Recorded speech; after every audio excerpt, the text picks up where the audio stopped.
जरा सोचिए, एक ऐसी दुनिया के बारे में जो हजारों सालों तक जमीन के नीचे दफन रही। एक ऐसी सभ्यता जो आज से लगभग 4,500 साल पहले अपनी बुलंदी पर थी। आज हम वक्त में पीछे जाएंगे और सिंधु घाटी की उसी रहस्यमयी, उसी शानदार हड़प्पा सभ्यता के राज खोलेंगे। कैसा लगेगा अगर कोई कहे कि आज से 4,500 साल पहले का एक शहर हमारे आज के कई मॉडर्न शहरों से भी ज्यादा ऑर्गेनाइज्ड था। सुनने में अजीब लगता है ना? पर यह कोई कहानी नहीं, ये हड़प्पा की सच्चाई थी। तो चलिए इस अविश्वसनीय दुनिया में और गहराई से उतरते हैं। तो सवाल यह है कि ये खोया हुआ शहर आखिर दुनिया के सामने आया कैसे? देखिए, इसकी कहानी किसी थ्रिलर फिल्म से कम नहीं है। ये एक ऐसी खोज थी जिसने भारतीय उपमहाद्वीप के इतिहास का वो पन्ना खोल दिया जिसे सदियों से किसी ने छुआ तक नहीं था। कहानी शुरू होती है 1800 के दशक से, जब ब्रिटिश इंजीनियर्स रेलवे लाइन बिछा रहे थे तो उन्हें कुछ अजीब से ईंटों के टीले मिले। उस वक्त तो किसी को अंदाजा भी नहीं था कि वो किस खजाने के ऊपर बैठे हैं। असली गेम चेंजर मोमेंट आया 1921 में, जब आर्कियोलॉजिस्ट दयाराम साहनी ने वहां पर सही तरीके से खुदाई शुरू करवाई।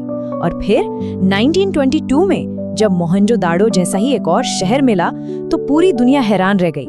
ये कोई छोटा मोटा गांव नहीं था, ये एक बहुत बड़ी, एक अनजान सभ्यता थी। एक पल के लिए सोचकर देखिए, एक पूरी की पूरी सिविलाइजेशन जो 3,500 सालों से भी ज्यादा वक्त से दुनिया की नजरों से गायब थी, वो अचानक से सबके सामने आ गई। ये सच में इतिहास के सबसे बड़े खुलासों में से एक था।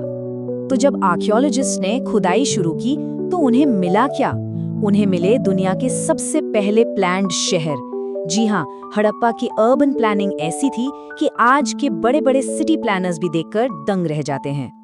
हड़प्पा की शहरों की बनावट बहुत ही कमाल की थी, जो 2 मेन हिस्सों में बटी थी। एक था पश्चिमी हिस्सा, जिसे दुर्ग या सिटाडेल कहते हैं। ये ऊंचाई पर बना था। यहाँ शायद बड़ी बड़ी पब्लिक बिल्डिंग्स और अन्य के गोदाम थे जो शायद सरकारी कामकाज के लिए इस्तेमाल होते होंगे। और दूसरा था पूर्वी हिस्सा, यानी निचला शहर, जो काफी बड़ा था और जहाँ आम लोग रहा करते थे। और जो बात सच में हैरान करती है वो है उनकी प्लानिंग। सड़कें एक दूसरे को बिल्कुल 90 डिग्री के एंगल पर काटती थी, एक परफेक्ट ग्रिड की तरह। घर एक ही साइज की पक्की ईंटों से बने थे। और सबसे बड़ी बात, हर घर, चाहे वो छोटा हो या बड़ा, सब में पानी और ड्रेनेज यानी नालियों की बेहतरीन सुविधा मौजूद थी। उनका सैनिटेशन सिस्टम तो समझिए क्रांति ही था। हर घर की नाली सड़क पर बनी बड़ी और ढकी हुई नालियों से जुड़ती थी। और कमाल की बात ये कि इन नालियों में सफाई के लिए इंस्पेक्शन होल्स भी थे, जैसे आज के मैनहोल होते हैं। सारा गंदा पानी शहर से बाहर ले जाया जाता था। उस जमाने में पब्लिक हेल्थ इंजीनियरिंग का इससे बेहतर उदाहरण मिलना मुश्किल है। हड़प्पा में मिला विशाल अन्नागार इस बात का पक्का सबूत है कि उनकी खेती बाड़ी और इकोनॉमी कितनी व्यवस्थित थी। ये एक बहुत बड़ी बिल्डिंग थी जहां सरप्लस अनाज को स्टोर किया जाता था। ये दिखाता है कि उनकी आर्थिक प्लानिंग कितनी जबरदस्त थी। लेकिन ये शानदार शहर सिर्फ ईंटों और सड़कों से नहीं बने थे। इनमें लोग बसते थे, जिंदगी धड़कनती थी। तो चलिए अब जरा उन लोगों के जीवन में झांकते हैं। कैसी थी उनकी संस्कृति, उनका व्यापार और उनकी रोज की जिंदगी। जो भी सबूत मिले हैं वो एक बड़े ही शांत और बराबरी वाले समाज की तरफ इशारा करते हैं। यहाँ मर्द और औरतें दोनों ही खूबसूरत गहने पहनते थे। खाने में गेहूं और जौ तो थे ही, साथ में कई तरह का मांस भी शामिल था। और हाँ, वो दुनिया के उन शुरुआती लोगों में से थे जिन्होंने कॉटन यानी सूती कपड़े पहनना शुरू किया था। उनकी इकोनॉमी कमाल की ऑर्गेनाइज थी। पूरी सभ्यता में हर जगह एक ही जैसे वजन और माप के पत्थर मिले हैं। इससे पता चलता है कि व्यापार में कोई बेईमानी नहीं थी। यहाँ मनके और मिट्टी के बर्तन बनाने की बड़ी बड़ी फैक्ट्रियां थीं। और सबसे दिलचस्प बात, हड़प्पा की मोहरें बहुत दूर मेसोपोटामिया में मिली है, जो इस बात का पक्का सबूत है कि उनका इंटरनेशनल ट्रेड नेटवर्क कितना बड़ा था। हड़प्पा के कारीगर तो अपने समय के मास्टर थे। वो बहुत ही सुंदर मिट्टी के बर्तन, बच्चों के लिए टेराकोटा के खिलौने और बेहद आकर्षक मोहरें बनाते थे। इनमें से सबसे मशहूर है पशुपति की मुहर। इसमें एक सींग वाले देवता को योग की मुद्रा में बैठे दिखाया गया है, जिनके चारों तरफ जानवर है। कई लोग इसे भगवान शिव का शुरुआती रूप भी मानते हैं। ये उनकी कला और धार्मिक आस्था की गहरी झलक देता है।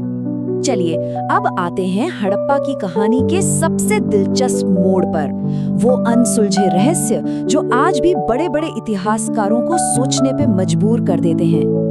ये रहस्यमयी निशान, ये हड़प्पा की वो लिखावट है जिसे आज तक कोई समझ नहीं पाया। ये देखने में खूबसूरत है, बहुत कॉम्प्लेक्स है और आज तक हमारे लिए एक पहेली बने हुए हैं। इसे सिंधु लिपि कहते हैं। इसमें 400 से भी ज्यादा अलग अलग तरह के निशान हैं जो हजारों चीजों पर मिले हैं, लेकिन आज तक कोई भी इसे पढ़ नहीं सका। हमें नहीं पता कि वो क्या लिखते थे, उनकी भाषा क्या थी। ये इतिहास का एक बहुत बड़ा अनसुलझा राज है। और दूसरा बड़ा सवाल ये है, लगभग 700 सालों तक इतनी तरक्की करने के बाद आखिर ये महान सभ्यता अचानक खत्म क्यों हो गई? देखिए, इसका कोई एक सीधा साधा जवाब नहीं है, बल्कि कई थ्योरीज हैं। कुछ एक्सपर्ट्स मानते हैं कि शायद क्लाइमेट चेंज और लंबे सूखे ने उनकी कमर तोड़ दी, या ये भी हो सकता है कि उनकी जीवनदायिनी सिंधु नदी ने अपना रास्ता ही बदल लिया हो, जिससे उनकी खेती तबाह हो गई। कुछ लोग माइग्रेशन और बढ़ती आबादी को भी वजह मानते हैं, पर सबसे ज्यादा संभावना इसी बात की है कि ये इन सभी वजहों का मिला-जुला असर था, जिसने इस महान सभ्यता को धीरे धीरे खत्म कर दिया। तो भले ही हड़प्पा सभ्यता वक्त के साथ खत्म हो गई, पर उसकी विरासत आज भी हमारे साथ जिंदा है। चलिए देखते हैं कि ये प्राचीन सभ्यता आज भी हमारे लिए इतनी जरूरी क्यों है। जरा सोचिए, उनका शहरी सफाई का सिस्टम आज के मॉडर्न पब्लिक हेल्थ की नींव है। उनकी ग्रिड पर आधारित सिटी प्लानिंग आज भी ऑर्गेनाइज्ड शहरों के लिए एक ब्लूप्रिंट की तरह है। और उनके एक जैसे वजन और माप ग्लोबल ट्रेड स्टैंडर्ड्स का सबसे शुरुआती कॉन्सेप्ट थे। हजारों साल पहले उन्होंने जो नींव रखी थी, हमारी आज की दुनिया का एक बड़ा हिस्सा उसी पर खड़ा है। हड़प्पा की खोज ने एक बात तो साबित कर दी कि दक्षिण एशिया में एक बहुत ही डेवलप्ड शहरी समाज हमारी सोच से भी हजारों साल पहले मौजूद था। इस एक खोज ने हमारे इतिहास को देखने का नजरिया ही हमेशा के लिए बदल दिया। हड़प्पा 3500 सालों तक खामोश रहा। जरा सोचिए, हमारा इतिहास और कितने ऐसे राज अपने अंदर छुपाए बैठा है जो बस खोजे जाने का इंतजार कर रहे हैं। ये एक ऐसा सवाल है जो हमें हमेशा कुछ नया खोजने के लिए प्रेरित करता रहेगा।